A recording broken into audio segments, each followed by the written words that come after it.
আলহামদুলিল্লাহ, সম্মানিত ভিউয়ার্স, এই হলো আমাদের মাদানী একাডেমিয়া হায়দুল উম্মাহ মহিলা মাদ্রাসা, কালীগঞ্জ, গাজীপুর। প্রথম শ্রেণী থেকে দাওরা হাদিস মাস্টার্স পর্যন্ত পরিপূর্ণভাবে আছে। দক্ষ আলেমা এবং আসাদায়ে কেরামের মাধ্যমে দর্স দেওয়া হয়। আপনারা সকলেই দোয়া করবেন, আল্লাহ পাক যেন এই প্রতিষ্ঠানকে কবুল আর মঞ্জুর করে নেয়।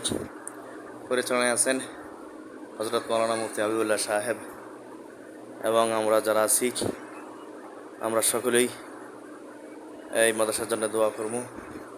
আল্লাহ পাক যেন উনি সহ ওনার মাদ্রাসাকে যেন আল্লাহ কবুল আর মঞ্জুর করে নেয়। মাদ্রাসার পরিবেশ বলতে গেলে অত্যন্ত চমৎকার এবং ভালো। প্রহরীর মাধ্যমে গেট নিয়ন্ত্রণ করা হয়।